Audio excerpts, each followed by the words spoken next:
Welcome to all. हमने last video में जहाँ तक डिस्कस किया था वो था नॉर्म्ड लीनियर स्पेस और उसकी प्रॉपर्टीज और हम सीक्वेंसेस को उसमें कैसे डील करते हैं। आज हम बात करेंगे उससे आगे कि सीक्वेंसेस नॉर्म्ड लीनियर स्पेस में कैसा बिहेव करती हैं। हमारा एक रिजल्ट था जो हम लास्ट टाइम डिस्कस करने जा रहे थे कि क्या हर कन्वर्जेंट सीक्वेंस कॉशी है और कॉशी कन्वर्जेंट है या नहीं इन नॉर्म्ड लीनियर स्पेस। आज हम उसको डिराइव करेंगे। मान लेते हैं n हमारा एक नॉर्म्ड लीनियर स्पेस है, xn be any Cauchy sequence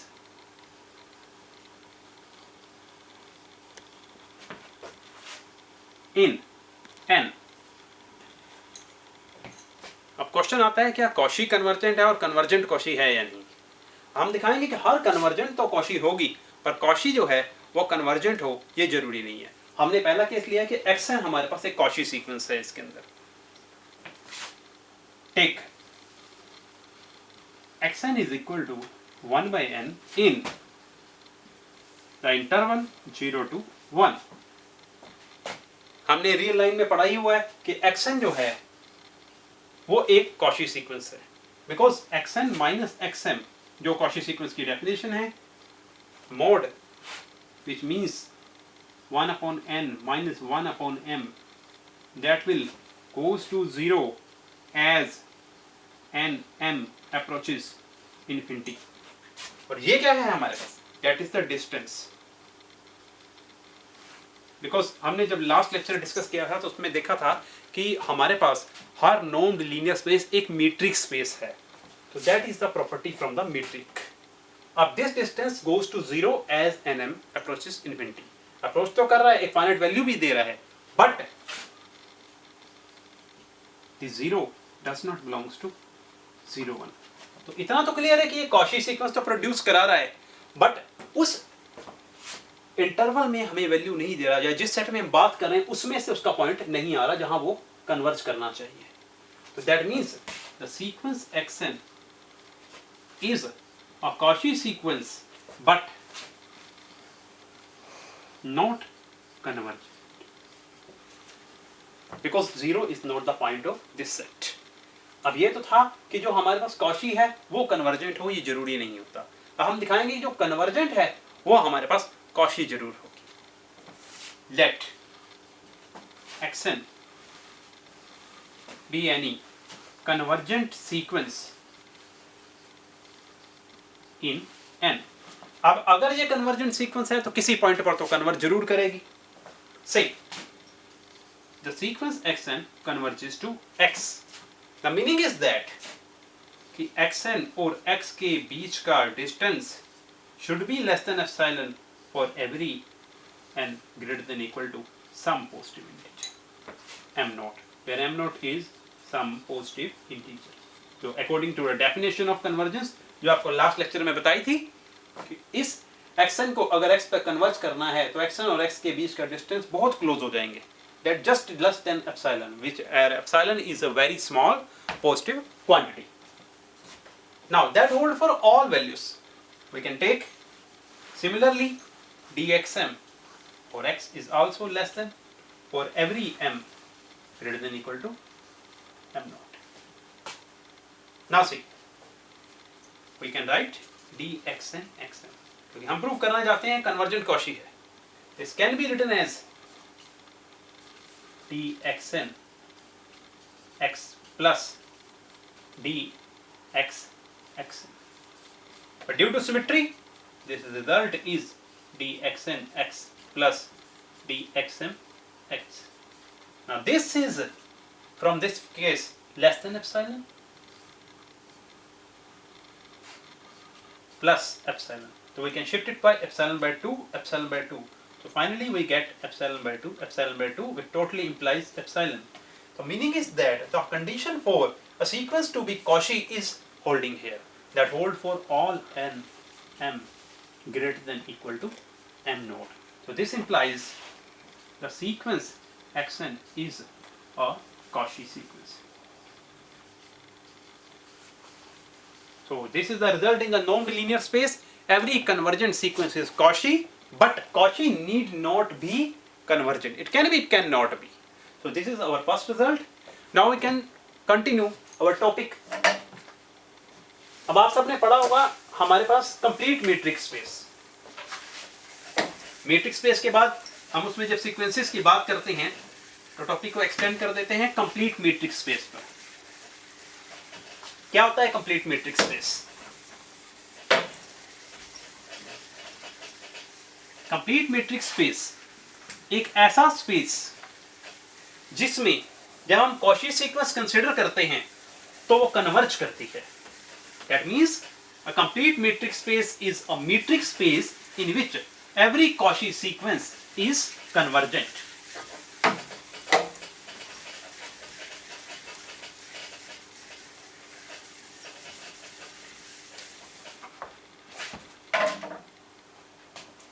Now, complete metric space.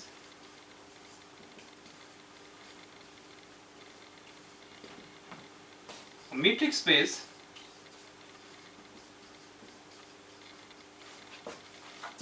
in which every Cauchy sequence is convergent.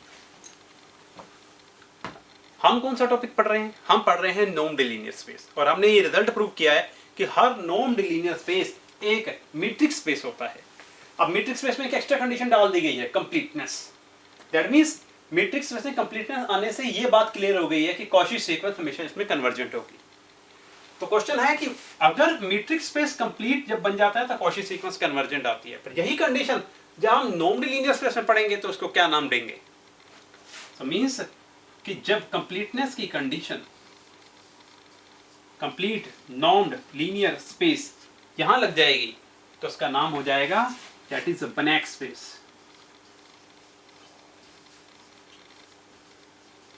Meaning is that when a Cauchy sequence is convergent in normed linear space, then we will say that is a complete normed linear space, means a Banach space.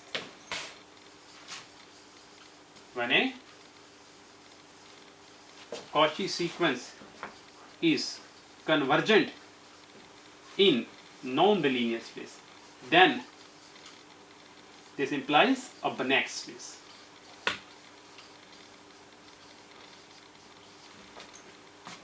अब कौन कौन से space बनैक space हैं? Metric space में तो हमने already पढ़ा हुआ है कि हमारी रियल लाइन ये हमारे पास कंप्लीट मीट्रिक स्पेस है. हमारा कॉम्प्लेक्स प्लेन ये भी हमारे पास एक कंप्लीट मीट्रिक स्पेस है. हम बात करेंगे Rn और Cn के बारे में. Rn का मतलब आपको लास्ट लेक्चर में बताया था, that is a collection of all those member having untuples x1, x2 up to xn where xi belongs to R. हम प्रूव करना चाहते हैं कि that is a complete matrix space, complete normed linear space. Now last lecture में हमने ये derive कर लिया था कि Rn हमारा एक normed linear space है with the norm. The norm x is defined as summation I1 to n mod xi whole square power 1 by 2 for every x coming from Rn. ये तो हमने प्रूव किया था कि Rn this is a normed linear space in last lecture. अब हम इसे prove करेंगे कि ये कंप्लीट भी है. दैट मीन्स हम इसमें कैसे करेंगे? एक कॉची सीक्वेंस कंसीडर करेंगे, उस कॉची सीक्वेंस को कन्वर्जेंट दिखाएंगे, जिस पॉइंट पर वो जाएगी वो पॉइंट हमें इस Rn में ही दिखाना होगा. Now this is the way how can we go with the Cauchy sequence is convergent in the normed linear space. जो हमारा प्रोसेस रहेगा, सबसे पहले हमें एक कॉची सीक्वेंस सपोज करनी पड़ेगी.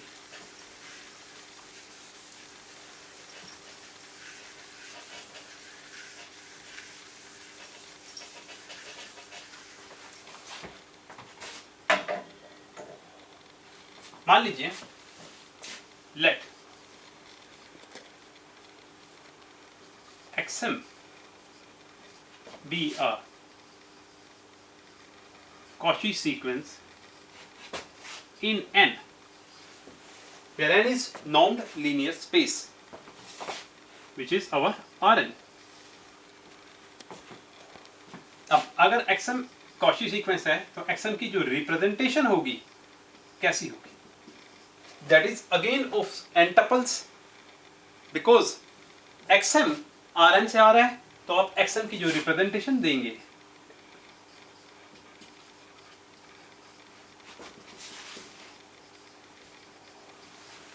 that is the formation of xm. Similarly take xl. अगर xl लिखना होगा तो उसकी रिप्रेजेंटेशन कैसी होगी? x1l, x2l and so on continuous.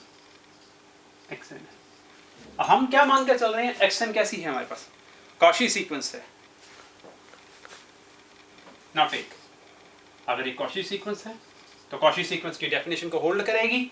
xm minus xl norm is less than epsilon for every ml greater than equal to some positive integer, say m naught, where m naught is some positive integer for given epsilon positive. Now we can use now xm minus xl. How can you apply this? By the definition, how to open the norm. Summation I 1 to n. Now see, जब x ले रहे हैं तो इसके suffixes के साथ values denote हो रही हैं. अब xm और xl की वैल्यूज भी इसी ऑर्डर में जाएंगी, तो आप कैसे लिखेंगे? xim minus xil mod whole square power 1/2. That hold for the same condition. Same last condition as it is continue रहेगी हमारे पास. Now this is less than epsilon, क्योंकि Cauchy सीक्वेंस है. अब हमें अगर स्क्वायर रूट हटाना है तो हमारा क्या मेथड है? Squaring both sides. So this will produces summation I1 to n xi m minus xil whole square less than epsilon square for n l greater than equal to m naught. Now this implies summation remove कीजिए xim minus xil whole square less than epsilon square. Now next step, square root both sides. Taking square root on both sides, you will get xim minus xil less than epsilon for every lm greater than equal to m naught. देखिएगा हम start कहाँ से किया था? हमने start किया था एक Cauchy सीक्वेंस से, वो भी कहाँ? Rn के अंदर हमने Cauchy सीक्वेंस कंसिडर की थी. और अब हम आ कहाँ गए हैं? Now see, हम बात कर रहे हैं Rn में, that means the category of real for n tuples, कि जो इसके एलिमेंट्स हैं वो सारे रियल नंबर्स हैं और एक जनरल एलिमेंट जो ले रहे हैं वो n टपल का है. हमने यहाँ से शुरू किया और हम आ कहाँ गए हैं? हाँ, नंबर्स की फॉर्म में डील करने लग गए हैं. That means this is the category of reals, implies कि ये सारे हमारे रियल नंबर्स हैं. अब यहाँ से जरा ध्यान से देखिएगा कि क्या ये Cauchy सीक्वेंस की डेफिनेशन नहीं बन जाती? xim minus xil mod less than epsilon for every lm greater than equal to m naught. But that is not holding for this xm xl, that holding for the elements. और ये elements क्या है? Real number. So this implies xim is a Cauchy sequence in R, because real numbers में आई है, numbers की बात कर रहे हैं हम. This is a Cauchy sequence in R, but हमें तो पता है R कैसा होता है? R is always complete. Real line तो हमेशा complete है. That means कि इसके अंदर जो भी Cauchy sequence आएगी वो convergent होगी. This means this xim is also converges to say some point xi, means limit m approaches infinity, xim implies xi. Now अभी हमने क्या करना है इस इक्वेशन के अंदर? इसको नंबर 1 ले लीजिए. कीपिंग किसी एक को फिक्स कर लेते हैं. m फिक्स्ड, हमने मान लिया कि m फिक्स है, and letting L approaches infinity. क्या इम्प्लाई करेगा देखिएगा, xim minus limit L approaches infinity xim mod is less than epsilon for every m greater than equal to m naught, because that will produce some value xim minus. Now from this xim कहाँ converge करता है, xi पर. Similarly m को l से replace करेंगे, you will get the same one. So this is xi less than epsilon for every m greater than equal to m naught. इस result पर आ गए. तो अब ये देखिएगा, ये मेंबर्स किसके हैं, xim. These are the members of xm. और ये किसके मेंबर्स दे रहा है, xi. Say this is x. So this means xm minus x is a term coming from Rn, because both of the n tuples, as xm is xim and x is xi. Now see,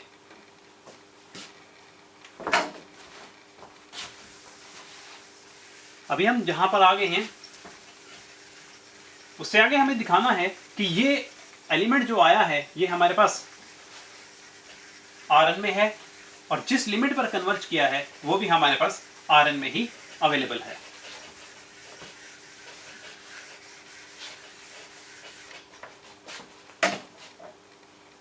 Now see,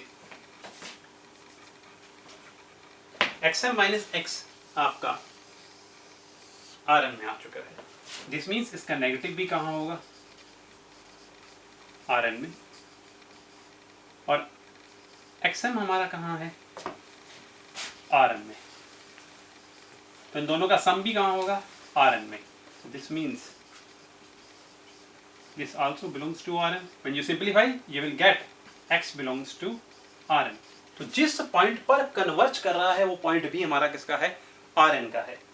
आओ ना देखिएगा, ये हमारा step था. इसके बाद हम क्या करेंगे, बैक स्टेप्स लेते हैं सारे. This is xim minus xi mod is less than epsilon for every m greater than equal to m naught. But take summation on both sides, so this will produce summation I1 to infinity. Now taking scaling on both sides, that will produce epsilon square. Then taking square root. So this is again epsilon. तो term बन जाएगी आपके पास summation I1 to infinity mod of xim minus xi whole square whole power 1/2 less than epsilon. अब ये किसकी definition है, जरा ध्यान से देखिएगा. This is the definition of norm xm minus x. This is less than epsilon for every m greater than equal to m naught. Now in normed linear space में ये डिफाइन क्या करता है कि जो सीक्वेंस xm है वो कहाँ कन्वर्ज कर रही है, x पर, और x पॉइंट किसका है, xb पॉइंट Rn का है. तो दैट मीन्स इस सीक्वेंस ने जिस पॉइंट पर कन्वर्ज किया है वो पॉइंट Rn का ही है. तो दिस इंप्लाइज xm. ठीक है, हमारे पास एक कॉशी सीक्वेंस, की Cauchy sequence is converges to a point in Rn, then we are able to say कि जो हमने Rn लिया था वो हमारा कंप्लीट नॉर्म्ड लीनियर स्पेस है. This means that is a Banach space. Now ये तो हमने बात कर ली Rn की. सिमिलरली अगर हम बात करें Cn की, सेम प्रोसेस में आप शो कर सकते हो कि that is also a complete normed linear space. इस तरह हमारे पास डिफरेंट एग्जांपल हैं जिनके बारे में हम बात कर सकते हैं. एलपी स्पेसेस हैं हमारे पास, एल इन्फिनिटी है,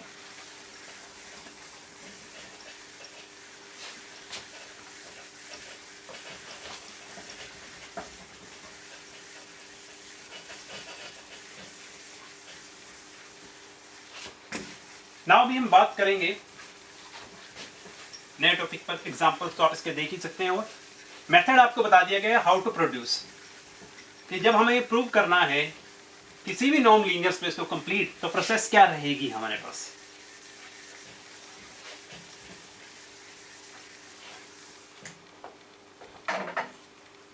एक टर्म आती है हमारे पास कन्वेक्स सेट.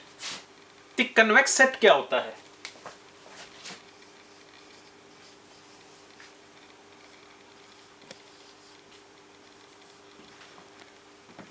वेक्टर स्पेस आप सब लोगों ने पढ़ रखा है। हम बात करेंगे वेक्टर स्पेस में अगर कोई सेट कन्वेक्स होगा तो उसकी रिप्रेजेंटेशन कैसी होगी, क्या कंडीशन है जिसे वो होल्ड करेगा जिसके कारण वो कन्वेक्स बन जाएगा।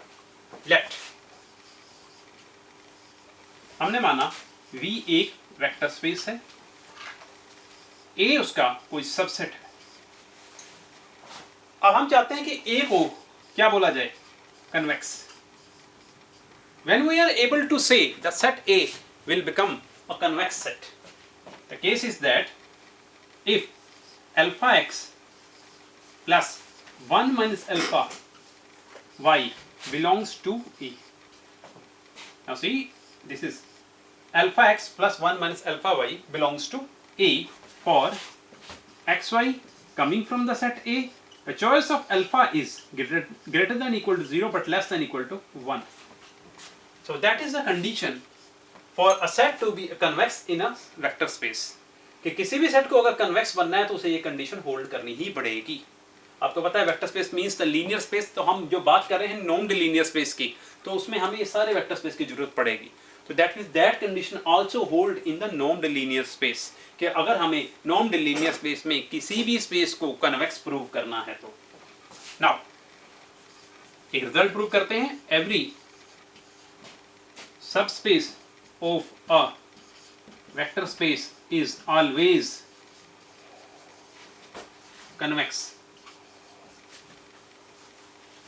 किसी भी वेक्टर स्पेस का जब हम सबस्पेस लेते हैं तो हमेशा कन्वेक्स होता है। That V हमारा वेक्टर स्पेस है, हमने मान लिया W इसका एक सबस्पेस है। हमारा पर्पस है W को कन्वेक्स प्रूव किया जाए। That means take xy belongs to W and alpha coming from the field having the condition greater than equal to 0 less than equal to 1. तो हमारा पर्पस है alpha x plus 1 minus alpha y, इसको कहाँ आना चाहिए, W में, तभी prove होगा या कन्वेक्स है। अब देखिएगा एक्स वाई किसके मेंबर हैं, W के। और two scalar alpha beta belongs to field. अब जो सबस्पेस की डेफिनेशन है वो तो ये कहती है कि इसमें वेक्टर एडिशन और स्केलर मल्टीप्लिकेशन दोनों प्रॉपर्टी होल्ड होती हैं। That means this element alpha x plus beta y वो कहाँ होना होगा, W में होना होगा। नाउ सी अल्फा कहाँ से आ रहा है, फील्ड से, इसका मतलब माइनस अल्फा भी कहाँ होगा, फील्ड में। 1 कहाँ होता है हमारे पास, फील्ड में। नाउ सी तो मीन्स 1 माइनस अल्फा भी कहाँ होगा, फील्ड में। We can replace beta by 1 minus alpha. तो अल्फा एक्स, पर्पस तो स्केलर से है हमारा, alpha x plus 1 minus alpha y belongs to W। और ये किसकी कंडीशन है, that is the condition for a set to be a convex, कि कोई भी सेट कन्वेक्स कब बनता है, अगर वो इस कंडीशन को होल्ड करता है। तो we are able to say कि हर सबस्पेस वेक्टर स्पेस का हमेशा कन्वेक्स होता है हमारे पास। ये एक एग्जांपल था। एक एग्जांपल हम और डील करेंगे, यूनिट स्फीयर। आप लोगों ने यूनिट स्फीयर के बारे में सुना होगा, बिकॉज मैट्रिक्स स्पेस पढ़ा है, तो मैट्रिक्स स्पेस में तो स्फीयर की काफी बात होती है। अब यूनिट स्फीयर क्या होता है, उसमें भी दो तरह के स्फीयर हैं, open unit sphere, closed unit sphere.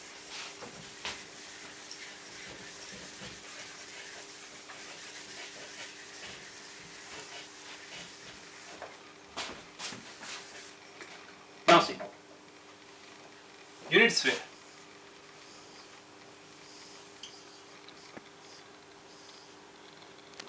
S01 या आपसे B01 भी बोलते हैं, unit ball. That is the collection of all x coming from the non-linear space. हमने n यहाँ मान लीजिए नॉन लीनियर स्पेस लिया, आप मैट्रिक्स स्पेस से डील कर सकते हो, बिकॉज मैट्रिक्स स्पेस में बात कर चुके हैं इसके बारे में। Under the condition norm x is equal to 1, कि वो सारे पॉइंट जिनका नॉर्म हमारे पास 1 होगा वो यूनिट स्फीयर के मेंबर हो जाएंगे। हमारा क्वेश्चन क्या है, क्लोज्ड यूनिट स्फीयर।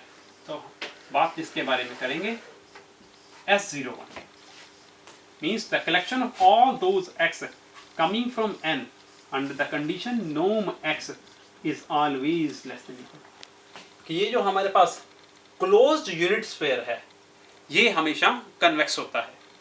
अब इसे प्रूव करेंगे। n हमारा नॉन लीनियर स्पेस है, हमने मान लिया।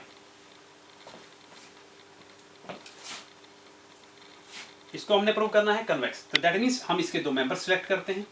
Take xy belongs to S01। इसका मतलब ये इस कंडीशन को होल्ड करेंगे। The meaning is that norm x is less than equal to 1, norm y is less than equal to 1, alpha coming from the field having the range alpha greater than equal to 0, less than equal to 1। हमारा purpose है alpha x plus 1 minus alpha y, इस element को कहाँ आना चाहिए? S01 में। The sphere with center 0 radius 1। Now see, अगर इसको यहाँ आना है तो इसे कंडीशन होल्ड करनी पड़ेगी, बिकॉज इसकी जो कंडीशन है कि norm x less than equal to 1, तो जो भी एलिमेंट इसके पास आएगा उसका नॉर्म हमेशा 1 से लेस होगा। नाउ दिस इज, हम नॉर्म की प्रॉपर्टी खोलते हैं, that will become by triangular inequality this is less than equal to norm alpha x plus 1 minus alpha y। नॉर्म की दूसरी प्रॉपर्टी कि हमारे पास स्केलर अगर है तो बाहर आ जाता है, नॉर्म से मोड में कन्वर्ट हो जाता है, mod alpha into norm x plus 1 minus alpha mod into norm y। But norm x और नॉर्म y कैसे हैं? लेस देन इक्वल टू 1, तो meaning is that this result will become mod alpha into 1 plus 1 minus alpha mod into 1।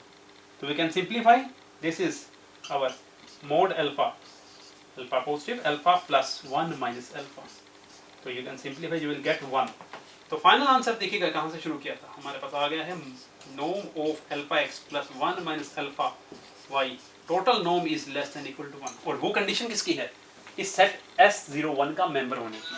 That means set S01 ने वो condition hold कर दी है जो किसी भी सेट के कन्वेक्स होने के लिए जरूरी है। तो this means the set S01 is convex in normed linear space.